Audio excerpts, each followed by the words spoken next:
The Newsday continues here on One News Now. I'm Charles Lejano. President Duterte's PDP Laban said they will only endorse a presidential candidate if they're willing to continue the programs of the administration. The ruling party's proposed 11-point agenda includes the continuation of the war on drugs and criminality. PDP Laban says it will also endorse the candidate who will promise to fight against communist insurgency through the NTF-LCAC. Energy Secretary Alfonso Cusi, who also serves as president of the PDP Laban faction, says the candidate who wants their endorsement should be fully committed to continue Duterte's programs and advocacies. Cusi says this condition is non-negotiable. The 11-point agenda also includes promoting peace and order, bolstering national defense and foreign relations, ending the pandemic, sustaining economic growth, as well as job generation, educational reforms, decentralization, federalism, and the campaigns against corruption and poverty. Presidential candidate Leody De Guzman has accepted Finance Chief Sonny Dominguez's offer for dialogue. Dominguez initially said that they are ready to brief all presidential candidates about how to handle the government's increasing debts. In a statement, Leody said he is accepting the DOF's offer because he wants to know why they want to impose a tax hike for ordinary citizens.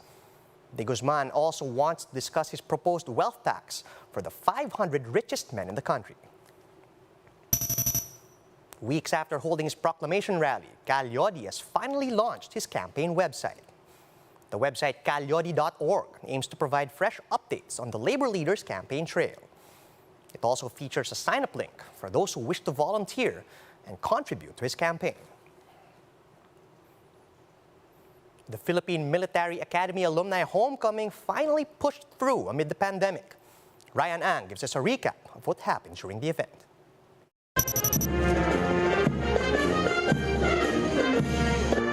3 years since the onset of the COVID-19 pandemic, alumni of the PMA were finally able to gather at the Fort del Pilar in Baguio City for the traditional homecoming.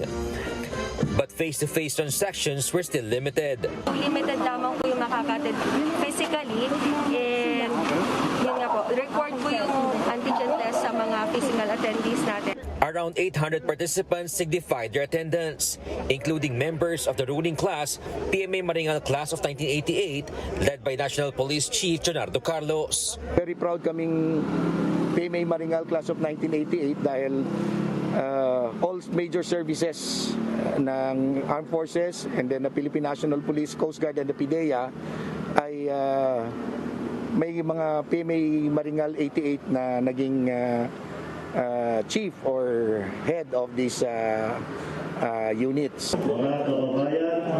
The program began with the arrival honors for Defense Chief Delphin Lorenzana, followed by the parade. Those who have made outstanding contributions to nation building were also awarded during the event. One of the recipients of the Lifetime Achievement Award was presidential aspirant Senator Ping Lacson, while senatorial candidate retired General Guillermo Elazar received the Outstanding Achievement Award. Ito'y nagpapatunay na talagang pag ikaw ay maglilingkod at magsasakripisyo, talagang ang iyong pinanggalingan ay ikaw ay marirecognize at ma-appreciate. Lorenzana then led the oath-taking of the PMA Alumni Association's new board of directors. Though not physically present, President Duterte delivered a short message through a taped video. I am certain that every batch has a heroic achievement to be proud of, for which I commend you. May you enjoy this rare occasion and derive from it a renewed sense of patriotism and passion to serve. The PMA homecoming ended with the singing of the PMA Alma Mater song. For News 5, Ryan Ang, We Are One News. The Akbayan Partylist led an early protest action for the 36th anniversary of the EDSA People Power Revolution. Volunteers of the party list gathered at the People Power Monument to warn the public against letting Philippine democracy die under another Marcos presidency. Akbayan First nominee Percy Sendanya said Marcos Sr. caused the death of the country's democratic institutions, and Marcos Jr. is bound to do the same. Itong paparating na eleksyon, isang mahalagang desisyon ang gagawin ng ating mga kababayan. At yung desisyon na yon, kung hindi pag-iisipang mabuti, pwedeng pumatay ng demokrasya. Ang ating pong sinasabi sa araw na ito, paglalamayan ang demokrasya sa ilalim ni Bongbong Marcos Jr. Gusto sana natin ng ating mga kababayan, huwag magpadala sa mga fake news na siguradong ilalabas ng kampo ni Bongbong Marcos ng kanilang mga troll armies pagdating sa usapin ng EDSA. The group that attacked Masungi Park Rangers on Saturday speaks up about their latest scuffle. They accuse the Geo-Reserve of trying to take away their land and demolishing their crops. Camille Samonte with the details. 7 forest rangers from the Masungi Geo-Reserve in Baras Rizal were harassed and attacked in Sitio San Roque on Friday. In a video posted by Masungi Geo-Reserve, around 20 people are seen ganging up its rangers with fists and big rocks. According to the park, the scuffle started when the group of men insisted to inspect the bags of the rangers who allegedly had guns. They claimed that the group are employees of illegal resorts in the Upper Marikina watershed. May nagsabi raw sa kanila na meron daw baril yung bag ng aming park ranger. Kaya kailangan daw nilang kunin, kailangan nilang silipin at tignan. So, syempre, hindi nag-resist yung mga rangers, invoking their right to privacy. The group, however, told a different story, saying they were only being protective as the Masungi management was trying to take away their land. They also accused the Geo-Reserve for demolishing their crops and some of the houses in Sitio San Roque. Sinasabi kasi nila na sila yung binigyan ng MOA ni Ginang Gina Lopez nung panahon, nung 2017, para mag-reforestation dito sa area ng kabundukan. So wala naman pong masama ron. Ang masama ron, yung kanilang mga ginagawang pananakot sa taong bayan. But the park management pointed out that the Upper Marikina watershed is a protected area where any infrastructure is prohibited. In fact, the Environment Department has already issued a cease and desist order for illegal resorts in the area. Nawawala yung gubat natin sa mga critical watersheds natin.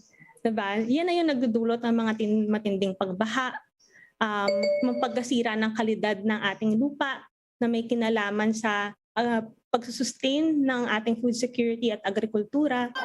The Baras Rizal Police, meanwhile, is now conducting an investigation and urge both parties to file a suit to settle the land dispute in court.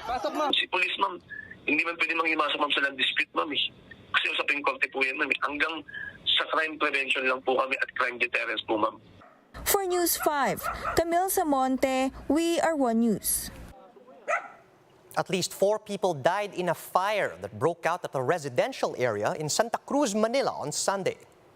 3 of the victims are male, while 1 is a woman believed to be pregnant. The fire started at one of the houses in the area at around 9:30 in the morning yesterday. And the blaze quickly spread to their neighbors' houses, following a huge explosion.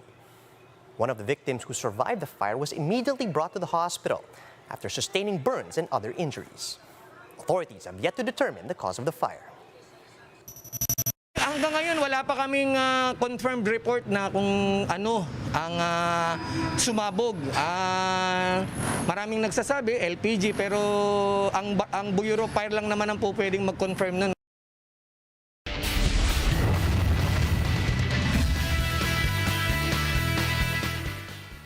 It's a blast from the past. The Tropang Giga once again toppled the Meralco Bolts to win the first leg crown of the PBA 3x3 second conference. The same 2 teams battled it out in the league's first ever leg in 2021, which gave TMT its first overall title. This time around, the game boiled down to a shootout between Amon Vosotros and Tonino Gonzaga, but the Tropang Giga resident prevailed. Meanwhile, Barangay Ginebra took 3rd place after holding off 2021 Grand Champion Limitless. Time now for a quick look at some of today's headlines.